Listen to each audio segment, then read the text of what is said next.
Hi అండి. మనం అల్లు అర్జున్ గురించి ఆయన ఎలాగూ ఎదిగాడు, ఆయన వెనకాల ఉన్న శక్తులు ఏంటి అవన్నీ కూడా మనం మాట్లాడుకున్నాం లేటెస్ట్ వీడియోలో. అయితే దానికి చాలామంది నన్ను అడుగుతున్న వాళ్ళ సందేహం లేకపోతే వాళ్ళ అభిప్రాయాలు చెప్పేది ఏంటంటే, అక్కయ్య గారు చాలా మంచిది, ఇట్లాంటి వాళ్ళు మనకి రాజకీయాల్లోకి వస్తే చాలా బాగుంటుంది, రాజకీయాలు సొసైటీ మీద చాలా ఇంపాక్ట్ తీసుకొస్తారు, ఇలాంటి వాళ్ళు ఉంటే పొలిటికల్ ఎంట్రీ అయితే కనుక చాలా ఇంపాక్ట్ జరుగుతుంది సొసైటీ మీద అని మిత్రుడు చెప్తాడు ఆయన. ఇలాగే ఆయనతో పాటు చాలామంది నన్ను అడుగుతున్నారు, చాలామంది నాకు నా మెసేజెస్లో నా వాట్సాప్లో కూడా చెప్తున్నారు. వాళ్ళందరికీ ఒకటే మాట చెప్తున్నాను, మీరందరూ యువత చక్కగా ఒక రకమైన నిర్దిష్టమైన అభిప్రాయాలను పెట్టుకోండి. సినిమాలు వేరు, సినిమా యాక్టర్లు వేరు, పొలిటీషియన్స్ వేరు. సినిమా యాక్టర్లు ఎలా ఎందుకు వస్తారు సినిమాల్లో అంటే, చాలా కాలంగా వాళ్ళకి ఒక ప్యాషన్ ఉంటుంది. ఒక ఫలానా యాక్టర్ లాగా నేను ఉండాలి, ఫలానా యాక్టర్ కంటే బాగా ఉండాలి, అలా ఆ సినిమాలో ఆ పాత్ర ధరించాడు, అంతకంటే నేనైతే బాగా చేస్తాను అనే ఒక రకమైన ఒక అభిప్రాయాలతోనూ ఒక ప్యాషన్తోనూ ఒక రకమైన ఆశతో సినిమాల్లోకి వస్తాడు. అంటే ఏంటంటే, ఆయన రావటానికి సినిమాల్లో ఎంట్రీ అవటానికి జీవిత భాగం అంతా కూడాను సినిమాల మీదే కాన్సన్ట్రేట్ చేశాడు. ఆయన సినిమాల గురించి ఆలోచించాడు. వేరేస్ పాలిటిక్స్ అలా కాదండి. ముఖ్యంగా మనకి పాత రాజకీయ నాయకులు చూస్తే కనుక ఎక్కువ అడ్వకేట్లు వచ్చేవాళ్ళు. ఎందుకంటే వాళ్ళకి సమాజం పట్ల ఒక రకమైన ఒక అవగాహన ఉన్నది. సమాజానికి ఏం చేయాలి, ఏం చేయకూడదు, రాజకీయ నాయకులు ఎలా మోసాలు చేస్తారు అన్నీ కూడా వాళ్ళకి బాగా తెలుసు. వాళ్ళందరూ చక్కగా మంచి అడ్వకేట్లు అందరూ ఉన్నంతకాలం చాలా బాగుండేది. ఇప్పుడు మీడియోకర్ నాయకులు అవుతున్నారు రాజకీయాల్లో. కాబట్టి ఏంటంటే, ఇప్పుడు రాజకీయాలన్నీ భ్రష్టు పట్టిపోతున్నాయి. కాబట్టి వాళ్ళు చేసేది ఏమీ చేయలేక ఇట్లాంటి సినిమా యాక్టర్లని తోడు పిలుచుకుంటారు. ఎందుకంటే వీళ్ళకి ఫ్యాన్ ఫాలోయింగ్ ఉంది, వీళ్ళు ఎక్కడుంటే వాళ్ళ ఫ్యాన్స్ అందరూ అక్కడే ఉంటారు అనే ఉద్దేశంతో ఈ సినిమా వాళ్ళని ల్యూర్ చేస్తారనమాట. అంటే ఏంటంటే, ఒక రకమైన ఆశ పెడతారనమాట. ఆల్రెడీ వాళ్ళకి ఒక ఆశ ఉంది, పవర్ మీద ఆశ వచ్చింది.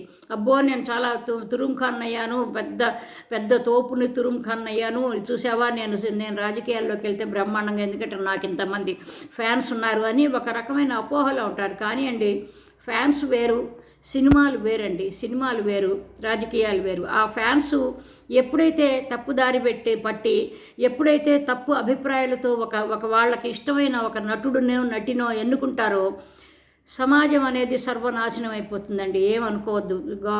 నేను పెద్ద నటులు రాజకీయ రంగం ప్రవేశం చేసిన వాళ్ళ అభిమానులు వాళ్ళందరూ తప్పు అనుకోకండి.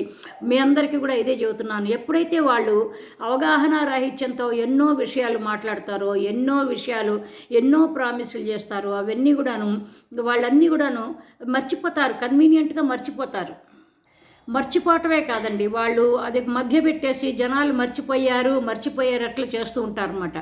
కాబట్టి ఏంటంటే, రాజకీయాలు వేరండి, సినిమా తారలు వేరు. మంచి సినిమా బాగా వచ్చింది. ఇప్పుడు అల్లు అర్జున్ ఉన్నాడు. అల్లు అర్జున్ గురించి మాట్లాడుకుంటే నన్ను అడిగారు, అల్లు అర్జున్ లాంటి వాళ్ళు రాజకీయాల్లోకి వస్తే బాగుండదండి.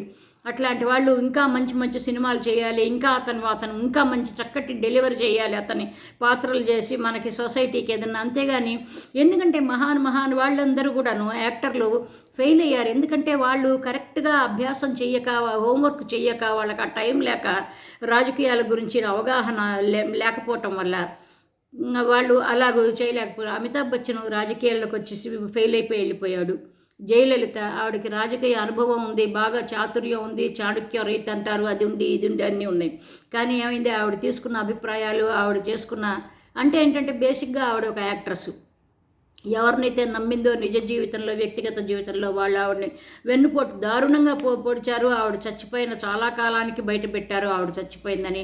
అంతా ఈలోపు ఆవిడకి సంబంధించిన డబ్బులు అన్నీ కూడాను ఎక్కడికక్కడ సర్దుబాట్లు అయిపోయినాయి. కాబట్టి ఎందుకు అంటే ఇదే మరి అర్థం. అట్లాంటి వాళ్ళు సినిమాల్లో వాళ్ళు రాజకీయాల్లోకి రాకూడదు అంటాను. ఎంజీఆర్ వచ్చాడు కదండి అంటే, ఎంజీఆర్ బేసిక్గా ఆయన డిఎంకేలో ఉండేవాడు. డిఎంకే పెరియార్కి సంబంధించిన ఆ పార్టీకి సంబంధించిన ఒక హార్డ్ కోర్ కార్యకర్త అనమాట. అట్లా వచ్చాడు. ఆయనకి బేసిక్గా బై ఛాన్స్ ఆయన యాక్టర్ అయిపోయాడు. నాటకాల్లో వేషాలు వేస్తూ అవి చేస్తూ బై ఛాన్స్ ఆయన యాక్టర్ అయ్యాడు. కానీ బేసికల్లీ హీ వాజ్ ఏ కార్యకర్త అనమాట, ఒక వర్కర్ అనమాట, ఆ రీజనల్ పార్టీకి, ద్రావిడ పార్టీకి. అయితేనండి ఆయన కూడా అట్లాగే, సరే ఆయన అట్లా పెట్టుకుందాం. ఎన్టీఆర్ ఏమయ్యాడు, ఆయన ఫ్యాన్ ఫాలోయింగ్ వల్ల వచ్చాడు. తర్వాత రెండోసారి గెలవలేదు, మూడోసారి వెన్నుపోటు పొడిపించుకున్నాడు. హీ లాస్ట్ హిజ్ థ్రోన్ అంటా నేను. కాబట్టి ఏంటంటే ఇవన్నీ కూడాను మనం ఈజీగా తీసి పారేసేవి కాదండి. సీరియస్గా ఆలోచించాలి యువతంతా కూడాను.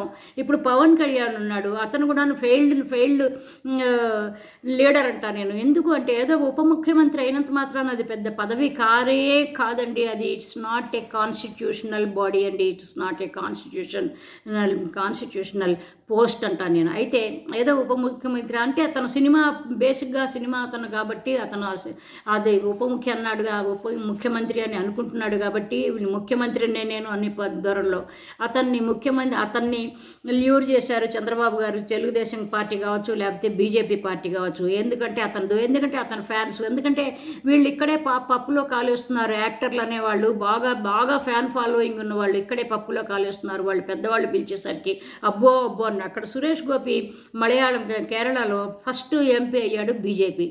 ఏమైంది అతనికి? నాకు 22 అతనికి ఏదో ఒక టూరిజమో ఏదో ఒక శాఖ, మంత్రిత్వ శాఖ కూడా ఇచ్చింది కేంద్ర ప్రభుత్వం. అయితే తర్వాత అతను నా వల్ల కాదండి, నాకు చేత కాదు, నేను ఇవన్నీ చేయలేదు, నన్ను రిలీవ్ చేసేసేయండి నా పోస్ట్ నుంచి, నా సినిమాలు ఉన్నాయి, నేను సినిమాలు చేసుకుంటున్నానని.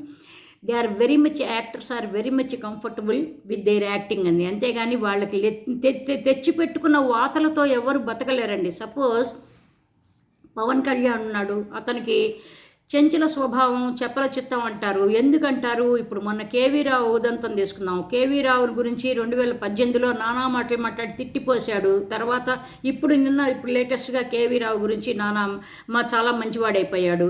తర్వాత సుగాలి ప్రీతి గురించి ఆయనతో మాట్లాడాడు. తర్వాత వాళ్ళ గవర్నమెంట్ వచ్చిన తర్వాత ఏమీ చేయలేదు. తర్వాత ఇట్లా 33,000 మంది తప్పిపోయారు, వాలంటీర్లు వాళ్ళని హ్యూమన్ ట్రాఫికింగ్లోకి పంపించేస్తున్నారు అని చెప్పిన పెద్ద మనిషి ఇవాళ వరకు ఏమి చెప్పలేదు. ఎందుకంటే ఏంటంటే ఎప్పటికయ్యేది ప్రస్తుతం వాళ్ళకి అలవాటు. వాళ్ళు ఏంటంటే యాక్టర్లు ఏంటంటే రంగు పూసుకుని చక్కగా వాళ్ళు ఆ పాత్రకి న్యాయం చేకూర్చేవాళ్ళు. అంటే ప్రతిసారి ఆయన ఏదైతే దేనికైతే వస్తున్నాడో, ఏదైతే ఒక టాస్క్ మీద వస్తున్నాడో అది ఆయన ఒక హోంవర్క్ చేసుకుని మొత్తం డైలాగులు కొన్ని అంటే ఏంటంటే ఒక కథని ఒక యాక్టర్కి డైరెక్టర్ ఎలా ఎక్స్ప్లెయిన్ చేస్తాడో అలా ఎక్స్ప్లెయిన్ చేయబడి ఆయన బయటకు చేస్తున్నాడు. కాబట్టి Pawan Kalyan is not a successful politician అంటా నేను. He cannot become a successful politician. ఎందుకంటే ఒక మాట ఉండాలి. అందుకే వాళ్ళ బ్రదర్ చిరంజీవి కూడా ప్రజారాజ్యం పెట్టేశాడు. ఆయన్ని నమ్ముకుని ఓట్లు వేసిన వాళ్ళు ఆయన నమ్ముకుని ఆస్తులు తాకట్లు పెట్టుకుని పాపం ఎంతోమంది సర్వనాశనం అయిపోయారు, ఆస్తులు పోగొట్టుకుని. తర్వాత వాళ్ళందరికీ తెలియకుండా కాంగ్రెస్లో కలిపేసేసాడు. అదంతా మనం చూసాం. ఆయన రాజ్యసభ మెంబర్ తీసుకున్నాడు, ఒక మంత్రిత్వ శాఖ కూడా తీసుకున్నారు. కాబట్టి ఏంటంటే సినిమా వాళ్ళు, మీరు అనుకున్నట్టు నా బ్రదర్స్, పిల్లలు లాంటి వాళ్ళు, మీరందరూ ఆలోచించుకోండి. సినిమా వాళ్ళని ఎప్పుడైతే రాజకీయాల్లోకి ప్రవేశింపజేస్తారో సినిమా మొత్తం భ్రష్టు పట్టిపోతుంది. రాష్ట్రం ప్రజలు అందరూ భ్రష్టు పట్టిపోతారంటాను నేను. ఎవరి మీద అక్కసుతోనూ అసూయ ద్వేషాలతో మాట్లాడటం లేదండి. ఇది కరెక్ట్గా ఇది ఏంటంటే ఇది వాస్తవానికి దగ్గరగా చెప్తున్నాను అనమాట. కాబట్టి ఏంటంటే దయచేసి ఇట్లాంటివి మొక్కలోనే తుంచేసేయండి. ఇట్లాంటి ఆలోచన. రేపు మళ్ళీ ఇంకొక పెద్ద స్టార్ అవుతాడు, అబ్బో అని క్యాంపెయినింగ్ చేస్తాడు, రాగానే అబ్బో అని వేసేస్తారు. కానీ కుదేలైపోతుంది మొత్తం, వ్యవస్థలన్నీ కుదేలైపోతాయి. ఇట్లాంటి వాళ్ళు అల్లు అర్జున్ లాంటి వాళ్ళు. కానీ అల్లు అర్జున్ని నేను చాలా ఇష్టపడుతున్నాను. నిన్న మంచి వీడియో ఒకటి చేసుకున్నాం మనం. అఫ్కోర్స్ చాలా ఆదరిస్తున్నారు ఆ వీడియోతో నన్ను. అయితే ఇట్లాంటి వాళ్ళు డెఫినెట్గా సినిమాల్లోకి రాకూడదండి. ఇట్లాగో సినిమా వాళ్ళు వాళ్ళ పని వాళ్ళు చేసుకుంటూ పోవాలి. మోహన్ బాబు కూడా వచ్చాడు. ఆయనకి ఒక రాజ్యసభతోనే ఒక తాయిలలాగా ఇచ్చేసి అయిపోయింది. ఆయన కథ సమాప్తం అయిపోయింది, రాజకీయ కెరీర్ అయిపోయింది. కాబట్టి ఇవన్నీ ఎంతోమంది ఎన్నో ఉదంతాలు, ఎన్నో ఎగ్జాంపుల్స్ ఉన్నాయి మనకి. కాబట్టి ఏంటంటే ఇవన్నీ కూడా మీరందరూ ఆలోచించుకోండి. ఆవేశం వేరు, యువతకు ఆవేశం ఉంటుంది, ఉత్సాహం ఉంటుంది, కానీ ఏంటంటే ఆలోచన ఉండాలి. ఆ ఆలోచన ఎందుకు వస్తుందంటే మనం ఒక్కళ్ళే కూర్చుని ఇదేంటి అదేంటి ఇదేంటి ఇదేంటి అని ఒక్కొక్కటి అనలైజ్ చేసుకున్నప్పుడు, విశ్లేషణ చేసుకున్నప్పుడు మనకు అన్నీ అర్థమవుతాయి అనమాట. కాబట్టి దయచేసి ఇట్లాంటి ఆలోచనలు మీరు రానివ్వకండి. దయచేసి సినిమా అనేది వేరండి, ప్రత్యేకమైన విభాగం అది. పాలిటిక్స్ అనేది ప్రత్యేకమైన విభాగం. సినిమా ఒకటి ఫ్లాప్ అయినా పర్వాలేదు, దాంతో ఎవరికి ప్రజలకి బాధ లేదు. కానీ పాలిటిక్స్లో ఒక 5 సంవత్సరాలు ఒక నాయకుడు ఫెయిల్ అయితే దాని ఇంపాక్ట్ ఒక 20 సంవత్సరాల రాష్ట్రం మీద పడుతుంది, గుర్తుపెట్టుకోండి. కాబట్టి ఇట్లాంటి మాటలు నా ఫ్రెండ్స్, నా పిల్లలారా, నా తమ్ముళ్ళలారా, మీరందరూ ఇట్లాంటి ఆలోచనలు పెట్టుకోకండి. No cinema person will come should enter in the politics అంటా నేను. ఎందుకు అంటే ఇదే అవుతుంది. వాళ్ళు చేయలేరు. రైట్ ఫ్రమ్ ది బిగినింగ్ వాళ్ళు దీని మీద ఎక్సర్సైజ్ చేస్తే ఫైన్, బాగానే ఉంటుంది. కానీ ఏంటంటే వాళ్ళు చేయలేరు. వాళ్ళు పొట్టకూటి కోసమో, వాళ్ళు వృత్తి కోసమో, లేకపోతే వాళ్ళు ఒక ప్రొఫెషన్ లాగానో తీసుకున్న వాళ్ళు గబుక్కన ఇది కూడా ప్రొఫెషన్ లాగే తీసుకుంటారు. ఏది పడితే అది మాట్లాడతారు, ఏది పడితే ఏది వాగ్దానాలు చేస్తారు. తర్వాత తుస్సుమంటుంది.